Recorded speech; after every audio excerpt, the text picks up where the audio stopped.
Thank you so much for that wonderful introduction. And I did just start dabbling in Legos as a hobby too, so I can add that to my resume. I've been playing with Legos when I have time, but there is a joy that I've been feeling exploring new hobbies. So we'll see how that goes. But to begin my keynote message, I'd like to share a few words from Lady Kujo from the book Muyuge, The Flower Without Sorrow. And this entry is entitled Women's Tears. Please join me in Gassho. Women's tears are beautiful. Divorced from the cold, objective world, they are drops from the limitless fountain of love. Namu Amida Butsu. Namu Amida Butsu. Namu Amida Butsu. Namu Amida Butsu. Namu Amida Butsu. Namu Amida Butsu. Namu Amida Butsu. Namu Amida Butsu. So good morning again, everybody. And so thank you for that wonderful introduction. And if you know what my title of my keynote is, it's Fears and Tears and Joy in My Ministry. And I failed to bring tissue. So just in case I do shed a few tears, please be on standby. For those of you, yay, right there. Thank you. Oh, thanks. It looked like Michiko was gonna throw it like a football, but so thank you again. It's really an honor for me to be with all of you today, and I would like to express my sincere appreciation to the seminar committee for this kind invitation to be a keynote speaker alongside my friend and colleague Melissa, Reverend Melissa Opal. So today's gathering is really a precious opportunity for us to really come together as Jodo Shinshu Buddhists. And for me to really reflect upon my life as a Jodo Shinshu Buddhist, the karmic conditions of my life that allow me to be here today, and to acknowledge the unique ways in which I experience the world around me as a woman, as a daughter, a sister, a friend, an auntie, and of course a minister. And a cat mom, I can't forget that. So during the preparation of this message today, I was especially drawn to the words of Lady Kujo, and was inspired by her short but very amazing life as a woman of the Nembutsu teaching. So just to cover all of our bases, I just wanted to give a brief intro to Lady Kujo. As we know, she was born in 1887, and she was born the youngest child, or youngest daughter of 6 children, to the previous Monshu, Koson Otani. So he was the 21st Monshu of Nishihonganji. And it was very interesting to read more about her. And I learned that the name, or the term take of her name, Takiko, suggests a warrior samurai virtue that her father had selected, perhaps indicating his hope that she would be pure in heart and exquisite of mind, of integrity and soul and compassion. So her public life began in the context of the Russo-Japanese War in 1904. And at this time, together with her beloved sister-in-law, Kazuko Otani, they founded the Buddhist Women's Association as we know it today. And it was a very groundbreaking effort since both women had been sheltered within the temple. And I had read and learned that women generally were not active in society in leadership ways. Nevertheless, this was a perfect period of change in Japan, and it's so wonderful that we're referencing this period of change in the BCA today as well. So her sister-in-law traveled and made speeches while Lady Kujo ran the office. Eventually, there were branches of the women's organizations throughout the nation, and of course later in temples in North America. So initially, they sent comfort packages to soldiers to the front, and they helped families who had lost or had injured sons. So though Lady Kujo was just 18, she developed strong leadership abilities similar to her father, who faced crises during his tenure as Monshu. In 1920, she founded the Kyoto Women's College, as well as became the head of the United Buddhist Women's Association. She engaged in different social welfare work for the disadvantaged in Tokyo, and the cause of women as well. And she was fierce in leading different things for women. She was greatly revered by Nishihonganji women during that time as well. So on the occasion of the Great Tokyo earthquake in September 1923, she undertook activities to aid the seriously injured and the orphaned. Tsukiji Honganji, which was her home, was completely destroyed. but she was instrumental in its reconstruction. So at that time, she established the Asoka Hospital in Tokyo, which remains to this day and preserves her memory. So the Sanskrit term Asoka means without sorrow. And in February 1928, she passed away because of blood poisoning. So her life and what she did for others, throughout my 9 years of ministry, I've really been drawn to her life and, of course, her writings, which have provided great insight and reassurance to my life as a minister, which I admit has included a great deal of my own fears and tears, but also a large amount of great joy in my life, as indicated in the title of my keynote address. So in the foreword of her book, Flower Without Sorrow, I just wanted to share with you her sentiment. And how many of you have seen or have this book? So quite a few of you, and maybe some of you have the other book through New York Buddhist Temple that might have additional poems that she had written. So let me just share with you the foreword of this book. Lady Cujo wrote, "Like leaves blown by the wind, thoughts pile up in a corner. This volume is nothing but the leaves of my heart that budded, grew, and finally fell. There is little of value or beauty here, but if even one person should stop and pick these leaves, I can ask for nothing more. My father instructed me in the path to follow since I was a child, and I have tried to follow the way he has showed. This is the 25th year since my father's death. I wish to converse with him by offering this volume before his grave." And so I believe that this entry really shows her humble nature, gratitude, and dedication to the Nembutsu path. I hope that through my sharing and her sharing of her works, I'm really able to maybe convey some of the thoughts and feelings that have been with me, that have transformed over time and have been deeply impacted by the Nembutsu teachings. So just a few weeks ago, I was able to share how my journey to the ministry began as a speaker at the Northwest Convention.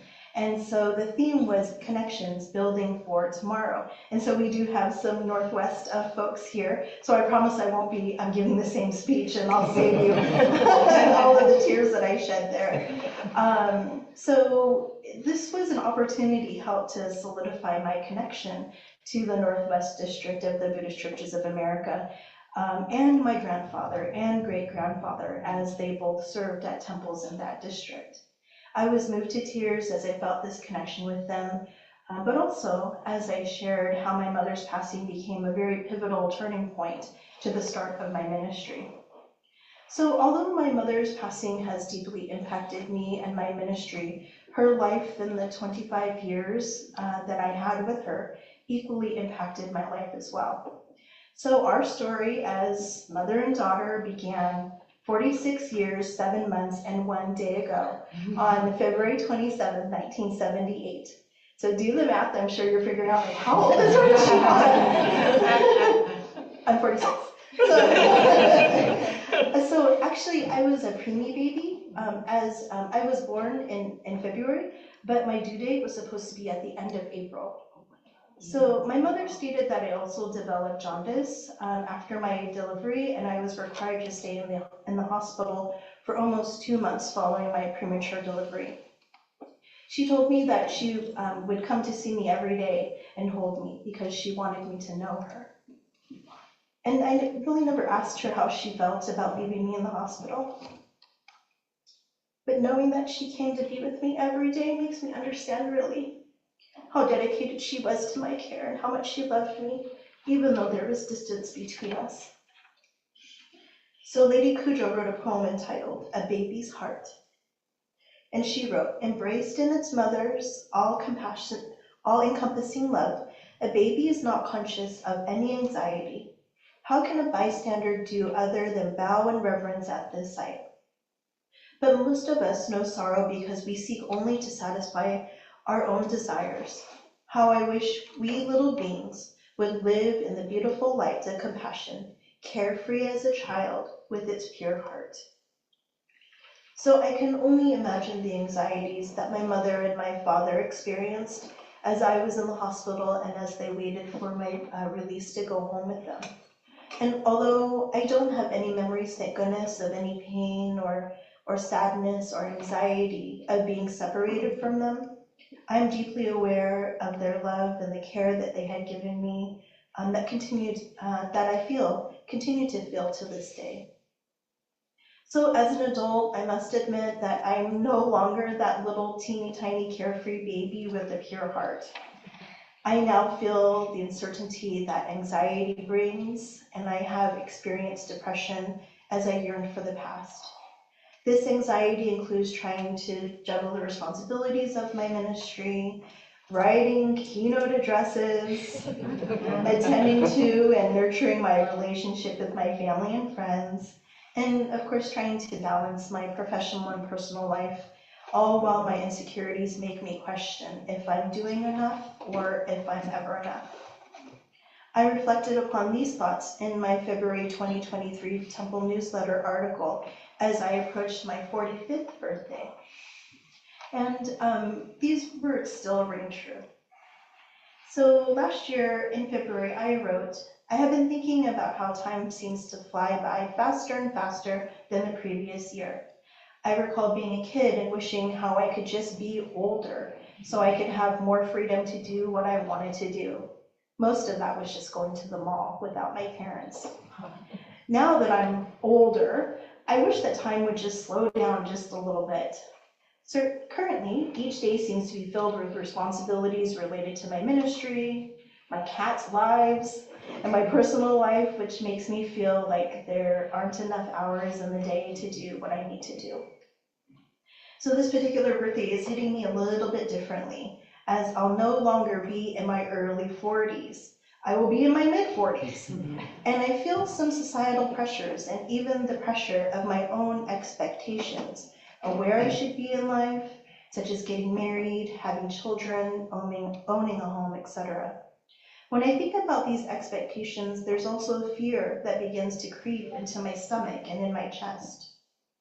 If I'm being really honest with myself and with you, maybe there's a fear and a little bit of sadness I feel of not celebrating these life milestones just yet. But mostly I think I have a fear of approaching the age when my mother died, which is 59 years old. I do think about the joy of being married with a partner, welcoming a child, and watching my child grow and develop friends, and having friends and loved ones surrounding us in our home that I can actually call my own, which does provide me with hope for the future. But I am fearful of only having that joy last for 14 years if I pass away at 59 years old like my mother did. This fear is due to knowing that I would be leaving my worldly life behind and possibly not having the opportunity to experience all of the things I wanted to experience in this lifetime. This fear is also due to the sadness and grief that I felt after my mother passed, because I would not want to cause my partner or my child this type of pain if I had to leave them in just 14 years. While dealing with all of these fears, irrational or not, I need a lot of reminders of gratitude in my life. Despite how overwhelmed I might get and wishing that time would slow down, I must remind myself that time does not stop just because I want it to. I should be thankful that I have the opportunity to still be able to do these things instead of thinking I have to do these things. Despite that my mother died at 59 years old, I must remind myself that I had 25 beautiful years with her. And finally, despite the fact that I don't have children of my own just yet, I have loved the children in my life who have brought me great joy since their birth. I'm realizing that these fears are connected to natural human attachments of the world. As a human being, I'm attached to the idea that time will always be on my side. But of course we know this is not the case. I'm attached to the idea that my life milestones should be met at a certain time. But I need to accept that karmic conditions of my life highly influenced them as well. And ultimately, I was attached to the idea of my mother being with me well into adulthood. But the harsh lesson of impermanence was, of course, my reality. With all of this in mind, and my birthday coming soon, my fears remind me that staying in the present moment, and what a gift that will continue to be with me. So Lady Kudro's words also reminded me of the beautiful light of compassion of Amida Buddha, and how everyday sorrows and anxieties can be eased by reassuring me that I am enough, that I'm doing the best that I can under the circumstances of my life. I have also taken comfort in reading the Sutra of the Buddha of Immeasurable Life, known as the Larger Sutra, when reflecting upon my fears, tears, and joys in my life and my ministry too. These are coming in very handy. Thank you. So it's very fitting for me to share more about some of my fears as we approach even the month of October. And of course, my least favorite observance, which is Halloween. So a core memory associated with Halloween that has been deeply stored in this little brain of mine is a haunted house that my mother, of course, all of my stories revolve around my mom, but our mom, when we were really little, took my sister and I to the YMCA when we were younger. So every turn and every corner of this dark and spooky building, someone was jumping out and just wanting to scare us. There were strobe lights and smoke machines and loud noises. They disoriented me. In my heart, I could still remember how fast it was beating. And in fear, because we went as a small group throughout the haunted house, in fear, I grabbed a complete stranger's hand trying to get out of there for support. She was probably scared that a person actually touched her. So this experience seems like an eternity, and I vowed never to go to another haunted house ever again. So I've been deeply traumatized. I can't watch any scary movies. I don't like any suspense. I don't like any gore. So please don't try to scare me in hallways. So although I rationally knew that this haunted house was just amusement and not intended to cause me any physical harm, my immense fear caused me to have irrational thoughts of trying to be hurt or as I anticipated somebody jumping out to scare me. And I relate this same feeling of being afraid or struggling with anxiety and really feeling uncertain now as an adult. I have engaged in conversations with friends, my family, and certainly my own therapist about these feelings, and especially these feelings that sometimes seem to paralyze me, like being in that haunted house all over again. So really, these are really helpful conversations, and I receive validation of my feelings. I'm supported through difficult times, and I'm given insight into my thoughts that cause my anxiety and my fears. And so the American Psychiatric Association website stated that, quote, anxiety refers to anticipation of a future concern and is more associated with muscle tension and avoidance behavior. I was writing this paper like this morning too, so there was a lot of anxiety and I was writing this paper, so if I'm going to sleep at 5 o'clock, please forgive me. So fear is an emotional response to immediate threat and is more associated with the fight or flight reaction, either staying in fight or leaving to escape danger, end quote. I also found several acronyms, because we love acronyms in the BCA. One for fear, that means, and this one really resonated with me, forgetting everything is all right. Forgetting everything is all right. So I need small moments of clarity each day, every day, to remind myself that everything is going to be all right.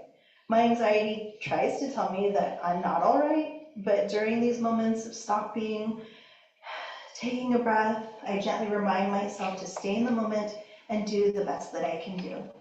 At times, it might be pushing forward to do one more task, or other moments, it might be just stepping away from the computer to watch one of my favorite shows, or do Legos just to decompress. So again, I've also taken comfort in the words of the Larger Sutra, especially this verse from Sambutsuge, so I'm glad that we chanted this together. So this verse goes like this. I resolve that when I become a Buddha, I will fulfill this vow in every possible way, and to all beings who live in fear, I will give great peace.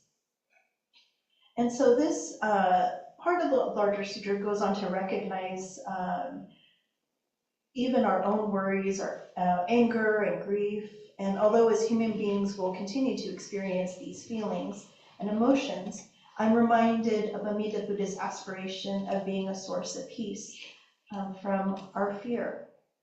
And because of this aspiration, I strive to have awareness and to find peace within my everyday struggles, worries, and of course fear.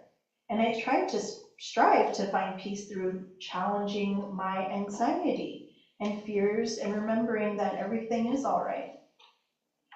So in the midst of experiencing grief, sadness, fears, anxieties, I've shed my fair share of tears, which you've witnessed today. And of course, for those of you who were at the Northwest Convention, you know this is true. I shed a lot of tears during that keynote too.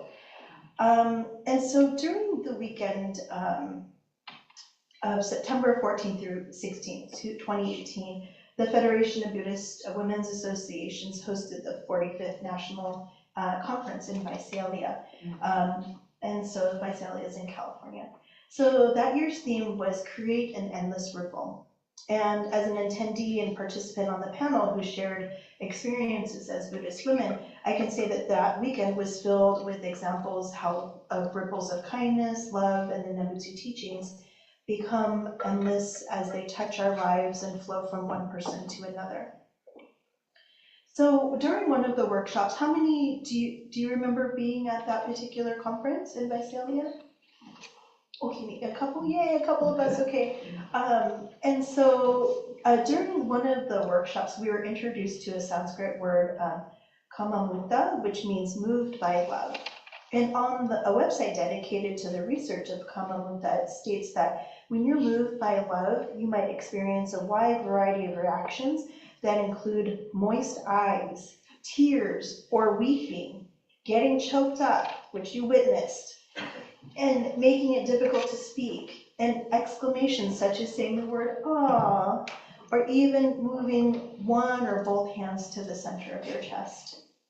So during this workshop, we watched several video clips that illustrated acts of kindness and love, which affected me in all of those ways when watching those clips. And as someone who might be referred to as an empath, I can easily shed tears of joy and sorrow, especially when I'm experiencing or witnessing acts of kindness and love. So being a Jodo Shinshu Buddhist woman, becoming a minister, and reflecting upon the loss and love of my mom, and through sharing and receiving love, I have been given opportunities to reflect upon, of course, these Nembutsu teachings and how they inform my life.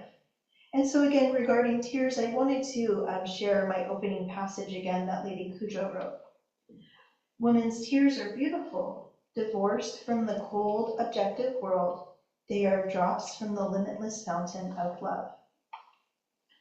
So initially, especially early in my ministry, I recall always apologizing for crying, as if it was a sign of weakness. However, I now recognize it's an expression to this connection to my heart and the love that I've shared in my life with others, or that I witness and feel between others. So while I was serving at the Buddhist Church of Florin, I was called in the middle of the night to conduct a makuragyo service, bedside service for a mother who had just passed away. And she was being cared for at home by her son and his family.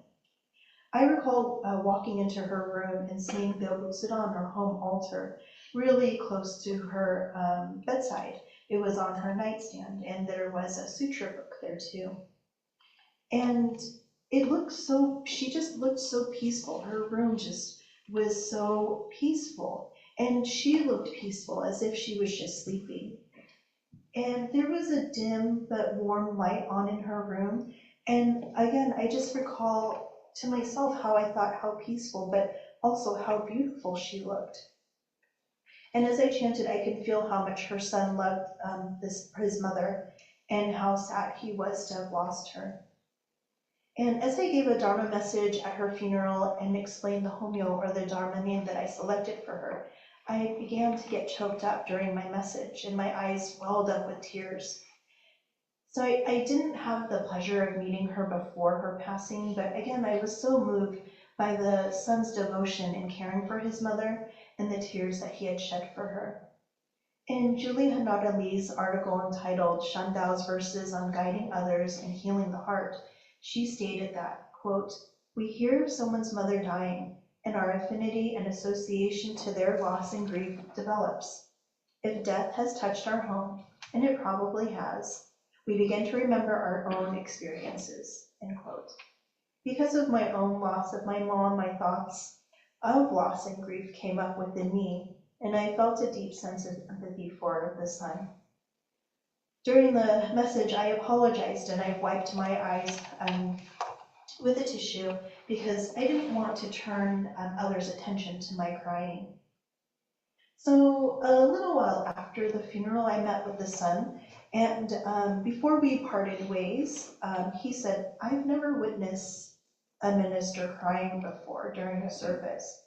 At first, really, I just wanted to crawl under a rock. I didn't know what it meant. But he continued by saying, "Thank you.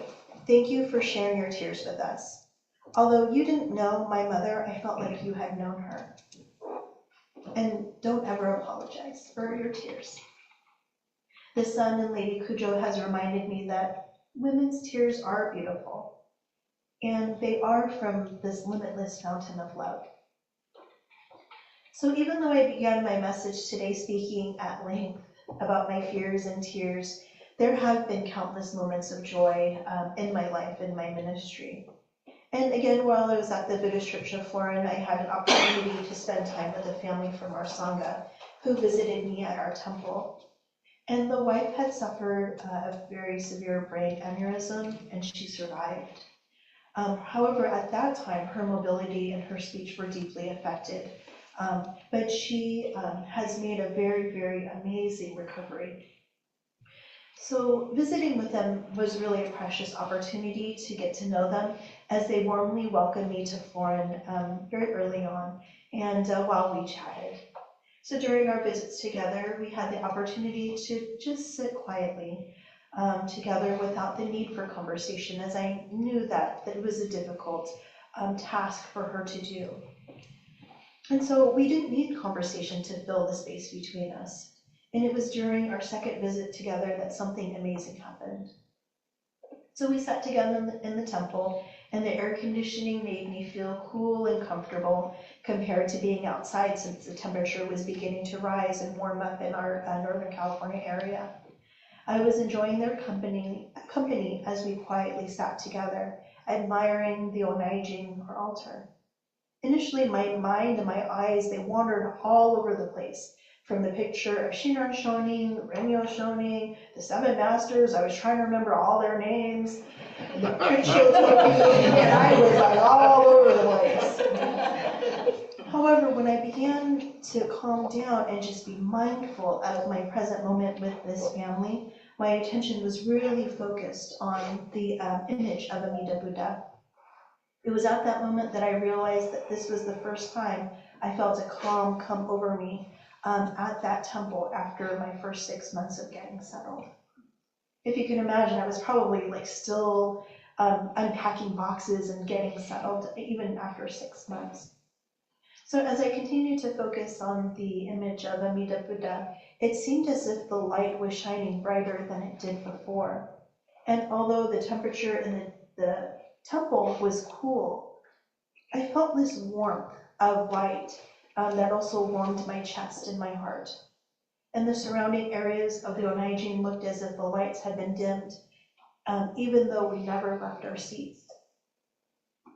So I can think how my experience in the temple might seem hard to fathom or understand, but I think it really encouraged me to believe that each and every one of us has a special encounter with the Buddha and the teachings. And personally for me, I think that this encounter illustrates the immeasurable light of Amida Buddha's wisdom and compassion. This light, which is the Buddha's wisdom, compassion, love, support, and guidance can penetrate through the darkness that we experience in our lives. And this warmth of Amida Buddha's light shines brightly for each and every one of us and encourages us to take refuge in the Nabutsu teachings. And as I conclude my message today, I'm grateful for all of the encounters that I've experienced as a woman, as a daughter, a friend, auntie, minister. I gratefully acknowledge the support that I've received from many others in my life, countless others, that allow me to live this one and only life that I have, which is filled, of course, with a vast variety of thoughts and feelings. And I hope that this seminar today, which celebrates the voices and contributions of the women of the Buddhist Churches of America, meaning each and every one of you, allows you to reflect upon and embrace your tears and your joy in your life as well. So thank you again for allowing me to be one of your keynote speakers today. And I'd like to close with the reading of Lady Kudro's poem, Seya, or Sacred Evening. Please join me in Gassho. The beauty of the starlit sky, who can understand this riddle? When countless eyes shine bright with tears of joy, my heart is at peace. There are Buddhas greater in the number than the sands that line the Ganges River, who say, whether at noon or night, they will always protect me. My heart hears this and is at peace. Namo Amida Butsu. Namo Amida Butsu. Namo Amida Butsu. Namo Amida Butsu. Namo Amida Butsu. Namo Amida Butsu.